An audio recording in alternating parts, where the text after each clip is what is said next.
Krishna Krishna, Hare Hare, Hare Rama, Hare Rama, Rama Rama. And now we begin Volume 2. We continue with Volume 2, Chapter 1, entitled Kamsa Sends Akrura for Krishna.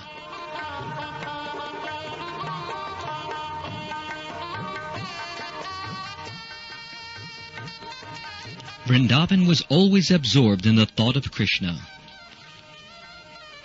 Everyone remembered his pastimes and was constantly merged in the ocean of transcendental bliss. But the material world is so contaminated that even in Vrindavan, the asuras, or demons, tried to disturb the peaceful situation. One demon named Arishtasura entered the village like a great bull with a gigantic body and horns, digging up the earth with his hooves. When the demon entered Vrindavan, the whole land appeared to tremble, as if there were an earthquake. He roared fiercely, and after digging up the earth on the riverside, he entered the village proper. The fearful roaring of the bull was so piercing that some of the pregnant cows and women had miscarriages. Its body was so big, stout, and strong that a cloud hovered over its body, just as clouds hover over mountains. Arishtasura entered Vrindavan with such a fearful appearance that just on seeing this great demon, all the men and women were afflicted with great fear, and the cows and other animals fled the village.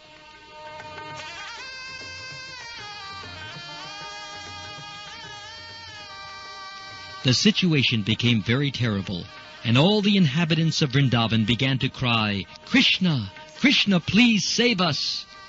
Krishna also saw that the cows were running away, and he immediately replied, "Don't be afraid! Don't be afraid!"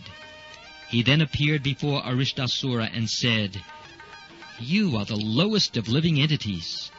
Why are you frightening the inhabitants of Gokul? What will you gain by this action? If you have come to challenge my authority, then I am prepared to fight you." In this way, Krishna challenged the demon, and the demon became very angry by the words of Krishna. Krishna stood before the bull, resting his hand on the shoulder of a friend. The bull began to proceed towards Krishna in anger. Digging the earth with its hooves, Arishtasura lifted his tail, and it appeared that clouds were hovering about the tail. His eyes were reddish and moving in anger. Pointing his horns at Krishna, he began to charge him just like the thunderbolt of Indra. But Krishna immediately caught his horns and tossed him away, just as a gigantic elephant repels a small inimical elephant.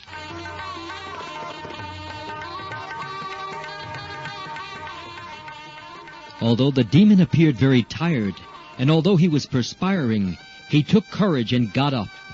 Again he charged Krishna with great force and anger. While rushing towards Krishna, he breathed very heavily. Krishna again caught his horns and immediately threw him on the ground, breaking his horns. Krishna then began to kick his body, just as one squeezes a wet cloth on the ground. Being thus kicked by Krishna, Arishtasura rolled over and began to move his legs violently. Bleeding and passing stool and urine, his eyes starting from their sockets, he passed to the kingdom of death.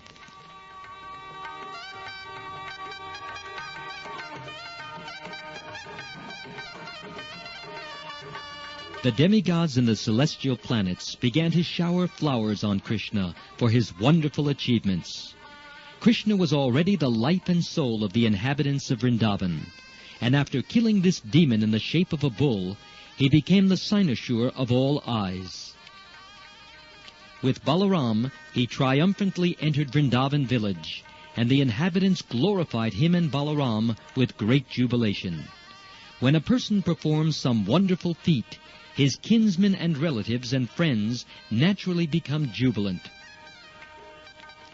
It was after this incident that the great sage Narad disclosed the secret of Krishna. Narad Muni is generally known as Deva Darshan, which means that he can be seen only by demigods or persons on the same level with demigods. But Narad visited Kamsa, who was not at all on the level of the demigods, and yet Kamsa saw him. Of course, Kamsa saw also Krishna, what to speak of Narad Muni, but generally one must have purified eyes to see the Lord and his devotees. Of course, by association with a pure devotee, one can derive an imperceptible benefit, which is called Agyata Sukriti. He cannot understand how he is making progress, yet he makes progress by seeing the devotees of the Lord.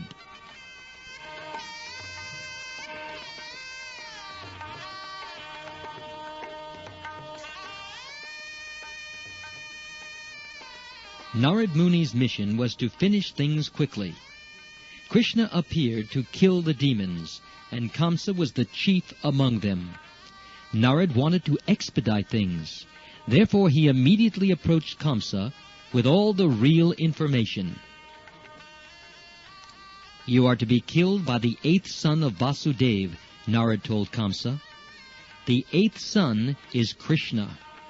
You are misled by Vasudeva into believing that the 8th issue of Vasudeva was a daughter. Actually, the daughter was born of Yashoda, the wife of Nanda Maharaj. And Vasudeva exchanged the daughter, so you are misled. Krishna is the son of Vasudeva, as is Balaram. Being afraid of your atrocious nature, Vasudeva has tactfully hidden them in Vrindavan out of your sight." Narad further informed Kamsa, "Krishna and Balaram have been living incognito in the care of Nanda Maharaj. All the Asuras, your companions who were sent to Vrindavan to kill different children, were killed by Krishna and Balaram."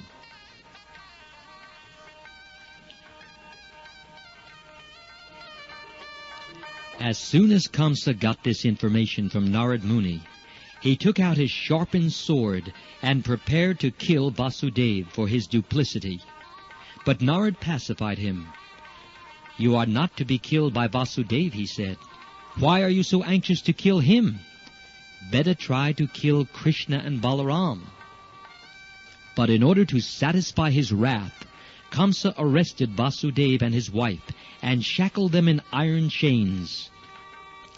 Acting on the new information, Kamsa immediately called for the Keshi demon and asked him to go to Vrindavan immediately to fetch Balaram and Krishna. In actuality, Kamsa asked Keshi to go to Vrindavan to be killed by Krishna and Balaram, and thus get salvation.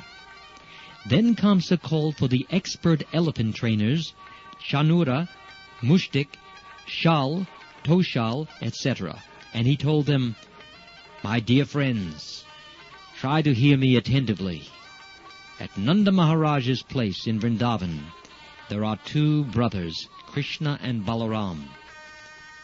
They are actually 2 sons of Vasudeva. As you know, I have been destined to be killed by Krishna. There is a prophecy to this effect. Now I am requesting you to arrange for a wrestling match. People from different parts of the country will come to see the festival. I will arrange to get those 2 boys here, and you will try to kill them in the wrestling arena."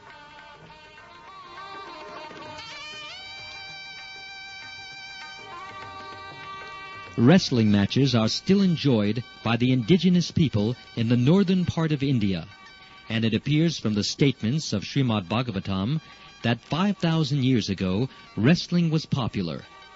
Kamsa planned to arrange such a wrestling competition and to invite people to visit. He also told the trainers of the elephants, "Be sure to bring the elephant named Kuvalaya Pede, and keep him at the gate of the wrestling camp. Try to capture Krishna and Balaram on their arrival and kill them." Kamsa also advised his friends to arrange to worship Lord Shiva by offering animal sacrifices and performing the sacrifice called Danor Jagya, and the sacrifice performed on the 14th day of the moon, known as Chaturdashi. This date falls 3 days after Ekadashi, and it is set aside for the worship of Lord Shiva. One of the plenary portions of Lord Shiva is called Kalabhairav. This form of Lord Shiva is worshipped by the demons who offer animals killed before him. The process is still current in India, in a place called Vaidyanath Dham, where the demons offer animal sacrifices to the deity of Kalabhairav. Kamsa belonged to this demoniac group. He was also an expert diplomat, and so he quickly arranged for his demon friends to kill Krishna and Balaram.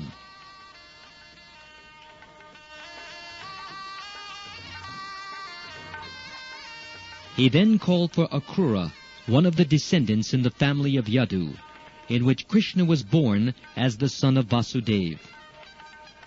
When Akrura came to see Kamsa, Kamsa very politely shook hands with him and said, "My dear Akrura, actually I've no better friend than you in the Boj and Yadu dynasties.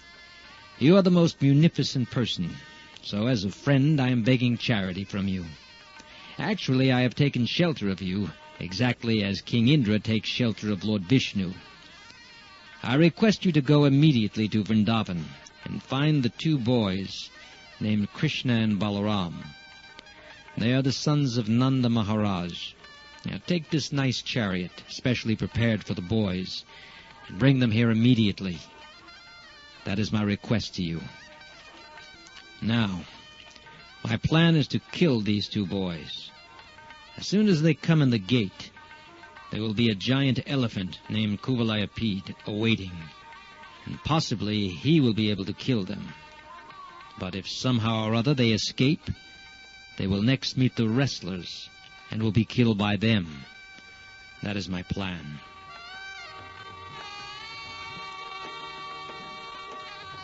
And after killing these two boys, I shall kill Vasudeva and Nanda, who are supporters of the Vrishni and Boj dynasties. I shall also kill my father Ugrasen and his brother Devak, because they are actually my enemies and are hindrances to my diplomacy and politics. Thus I shall get rid of all my enemies. Jarasandha is my father-in-law, and I have a great monkey friend named Vivid. With their help, it will be easy to kill all the kings on the surface of the world who support the demigods. This is my plan. In this way I shall be free from all opposition, and it will be very pleasant to rule the world without obstruction. You may know also that Shambhara, Narakasura, Banasura are my intimate friends, and when I begin this war against the kings who support the demigods, they will help me considerably. Surely I shall be rid of all my enemies. So please go immediately to Vrindavan and encourage the boys to come here to see the beauty of Mathura and take pleasure in the wrestling competition." After hearing this plan of Kamsa's, Akrura replied, "My dear king, your plan is very excellently made to counteract the hindrances to your diplomatic activities. But you should maintain equilibrium, for the result of your activities may be fruitful or may not be fruitful. After all, man proposes, God disposes. We may make very great plans, but unless they are sanctioned by the supreme authority, they will fail. Everyone in this material world knows that the supernatural power is the ultimate disposer of everything. One may make a very great plan with his fertile brain, but he must know that he will become subjected to the fruits, misery and happiness. But I have nothing to say against your proposal. As a friend, I shall carry out your order and bring Krishna and Balaram here as you desire." After instructing his friends in various ways, Kamsa retired, and Akrura went back to his home. Thus ends the Bhaktivedanta purport of the second volume, first chapter of Krishna. Kamsa sends Akrura for Krishna.